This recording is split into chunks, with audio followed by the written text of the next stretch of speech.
Hello, everybody, and welcome to week 5 of EDU6200. We are back on track, caught up from our hurricane week, and a lot of stuff coming to you tonight to make sure you are on track and getting everything done you need to get done in a timely fashion. First of all, tonight you have three major things due. Number one is WCG number 9. That is the field experience notes. Please make sure your field experience notes have three things in them. Number one, 5 responses to barriers by your principal, assistant principal, whoever you happen to observe. Full descriptions on that. Number 2, 3 acknowledgments to errors and feedback and things that go along that line of how feedback was given. And number 3, some notes showing that you observed for at least 4 days. I've got to have all 3 of those things to give you full credit on the rubric. That is due tonight by 11:55 p.m., which by my clock is about 4 hours from now. Also due tonight are your response posts for discussion forum in week 3. That's the last one. I did the questions for you. And your responses for discussion week 4, which is the one where your colleagues did their first post. And you're supposed to be, first of all, responding to them and then responding to 2 of your colleagues. So you should have 6 total posts this week due. You should have already done your initial post back on Friday. And then now by tonight, you need to have your 2 response posts for each week. 4 total. Very simple, due tonight. Coming up in week 5 is just the chapter 5 in the textbook and another group putting up their information into the discussion forum. They're going to post some information for you about chapter 5. They're going to post some discussion questions for you, and you're going to respond to those discussion questions by Friday. That's the 20th. And then by Monday, the 23rd, you're going to respond to 2 of your colleagues. Same way we've done all along. The posting group only has to post the initial response with their 3 names in it. Some weeks are 2, but 3 names mostly, and I'll give them credit for that. They can respond to you, but it's not required. So very simple on week 5 discussion forum to make sure you've got that. Some upcoming things just to keep you guys on track with schedule before I talk about assignments specifically. In week 6, we have another discussion forum. We have WCG number 2. That's the inventory you do online. Details on page 6 in your syllabus. And last but not least, we have our first video discussion online. That's either on 9/25 or 9/29 at 7 p.m. I'll basically send you guys an email about 5 minutes ahead of time. Here's the link for Zoom. You'll come on with me. We'll have a discussion together and talk about things, and then you'll write a summary afterwards and submit it.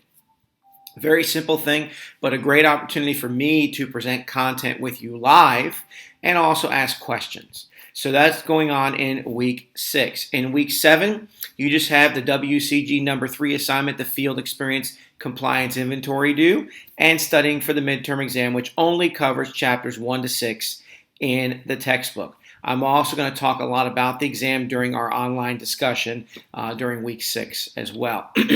But going back to week 7, WCG number 3, remember, has those 4 parts, and each part has to have 4 different examples from your administration and or designee. For example, when it comes to compliance with things like special needs kids, you may go to your ESE specialist. You may not go to your principal. You may have somebody in the building, especially those you in middle and high school, who's far more knowledgeable about working with ESE students than, say, your principal or assistant principal. So you're going to have that list. It's a compliance list, and you have to have 16 items total. Word document is fine. PowerPoint is fine. Whatever works for you on that. Week 8 is then the chapter 1 to 6 midterm exam. And like I said before, it's a mixture of multiple choice, true, false, and some essay questions. You have a 4-hour time limit, and that's basically it. Honestly, I want to see how you think. I want to see, first off, which amendments are what. And then I want to see, how you think and how you can analyze problems in a writing sample is the whole purpose of that. So knowing that, let me now go over the last 2 WCG assignments. If you're behind on this, just so you know where we're kind of sitting, the last few videos I've gone over several WCG assignments. I went over number 3 and number 5 in the video for week 3. I went over number 4 and number 7 and number 6 so far, I believe, in the last video. I think I have the number wrong. I apologize. But the last 3 weeks' videos all had information about your WCG assignments. And now I'm going to go over the last 2, which is number 10 and number 8. The reason why I'm doing that now is you finally have turned in number 9, or you will tonight, and number 9 leads right to number 10. So let me start with that one. First of all, number 10 is going to be found on page number 10 of the syllabus. And what you're going to do is you're going to actually look back at number 9. You can start doing this now. You're going to pick 3 strategies you observed and provide a reflection on it and how you would use techniques and strategies to respond to various barriers and acknowledgments. So basically, you're doing this assignment now, but it's your piece. So before you told me how your principal or assistant principal would do this, now it's got to be on you. When you look at the rubric, and let me pull it up, guys, real quick, for WCG number 10, basically what it says is you have to, number 1, you have to pick 3 or more strategies, specific responses to barriers, and then you've got to have 3 or more acknowledgments of errors. So you're going to look at the things that you picked from what your assignment was, and you're not going to respond specifically. You have to have a 3-page reflection. You have to include all these things. You have to talk about how you're going to do things differently than what your principal did. You may agree. You may disagree.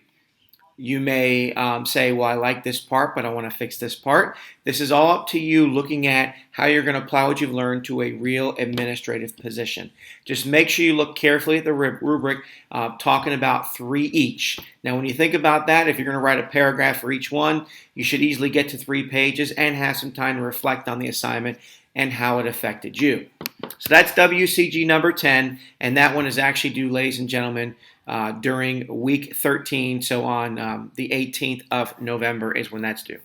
The last one is WCG number 8, which is the Field Experience Survey. And although you haven't done assignment 7 yet, some of you I know are working ahead, this one reflects directly off assignment 7.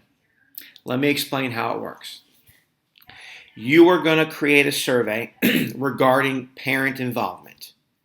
A survey regarding parent involvement. You're going to administer this survey to a select group of people. Hopefully, you get permission from your school to submit this work out to parents. If you get any feedback from your principal saying, I don't want to do that, please contact me. Let's talk about it. That's the hardest part of the assignment, getting it out. Then you're going to take the survey data, and by the way, the more results you have, the easier it's going to be to analyze, and you're going to analyze that data in both graphical and written form, and then reflect on it. So I will go over the 4 things you're going to submit for this assignment in a moment, but I want to make sure that at this point, this juncture, I have September 16th. This assignment is actually due on December 2nd, so that gives us a little under 2 months that you have time to go talk to your principal now this week and say, hey, I have to do this assignment. How do you feel about it? Because if not, my professor said I can contact him and we can have a conversation. I've done that before. Last semester, I taught this course at a school with 7 people at the same school. It's very hard for everybody to do their own survey. Those of you both working at the same school, I know there's a few of you, talk to me. Let's talk about that one. This is another one of those assignments where I'll let you work together on the survey, but when it comes to your individual piece, you're going to have to do it by yourself. All right, so this is on page number 9 of the syllabus. It's the description of the assignment. And let me pull up the rubric for you because it's very, very specific. So number 1, you have to have a survey with at least 10 questions. These questions, in my opinion, should be of a Likert scale in nature, meaning agree, strongly agree, sorry, I got it in reverse order, strongly agree, neutral, disagree, strongly disagree, that kind of piece. You can have open-ended questions. They make it very hard to do graphical representations. So something Likert scale oriented is probably a good idea. 10 questions. You are going to submit this survey, have it filled out, get your results back.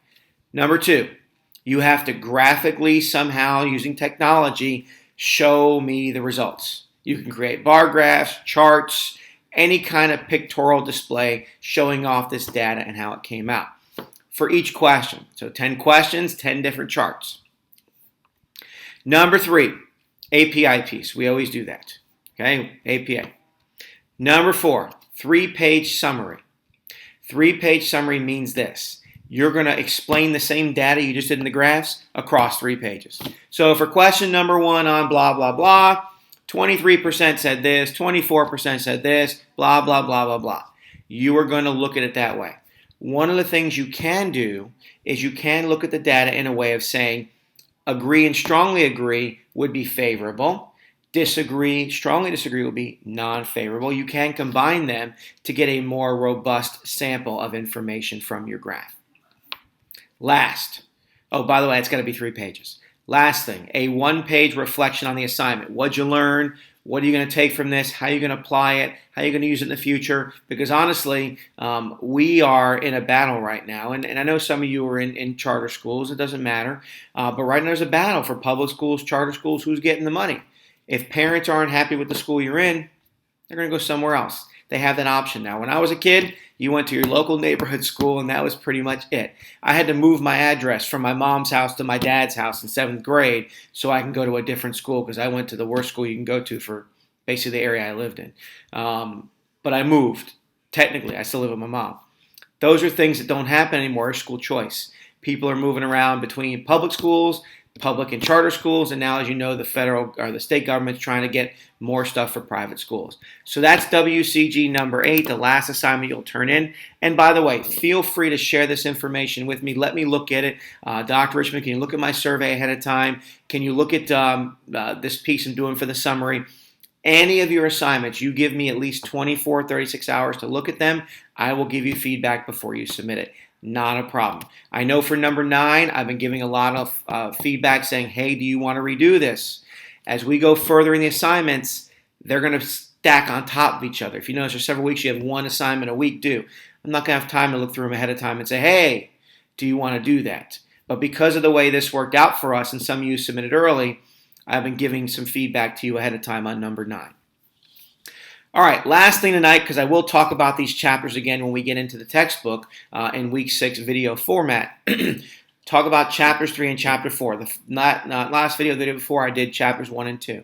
So really, chapter 3 is all about separation of church and state. The important thing to understand is this is a federal law, but it's also a state law. And that's the problem right now the government's having in Florida with trying to provide vouchers for private schools. Florida's law is more specific, more strict than the federal law of separation of church and state, saying basically that public money can't go to private parochial schools. Now, why is that important, significant in Florida? Because the government's found ways around that. The Opportunity Scholarship. Basically, the company, Scott Richmond's company, donate $10,000 to a Catholic school for John Doe to go there. In return, you get a $10,000 tax credit. That's how they've gotten around the rule, as they're having companies do it and give it tax credit, so the money's technically not going directly from the state to the private parochial schools. Don't know what's going to happen in this next legislative session. It's going to be very interesting in 2020 to see what the state does. They continue to do things that really defy logic in the way that there's no accountability. I have no problem with choice, but there has to be the same accountability. And the private schools getting this money don't have to take the same tests that your kids have to take if you're in a public school or even a charter school. So that's an important thing to understand that difference. But the chapter basically does things. It talks about 2 things. Number 1, it talks about favoritism. The school system, public schools, cannot favor one religion over another, and they can't condone one over another. It's very complicated, but you have to keep that separation in what you do. Prayer cannot be school-sponsored, but students can hold their own prayer sessions even before a football game and things like that. You can't proselytize in the classroom and tell kids what they should or should not do. There's also an equal access clause, which basically says if the local Presbyterian church wants to use my school and I let them, then I got to let the Baptist church and the Catholic church and the Jewish synagogue and the Muslim mosque, everybody who wants to come in and use my school, I have to give equal access to those things. So you'll find some schools say yes to all and some will say no to all. That's just basically what it comes down to. You say no to all or yes to all.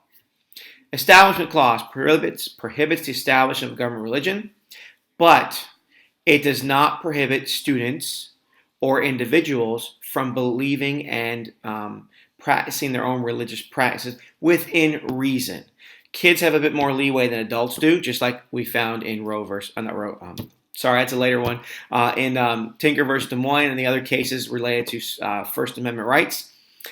This one kind of fits in there as well, that kids have a bit more freedom about their own religion practices than teachers do. And basically, teachers get accommodations up to a certain extent as long as it's not infringing on safety of kids and or instruction of kids or monitoring of the day and things like that.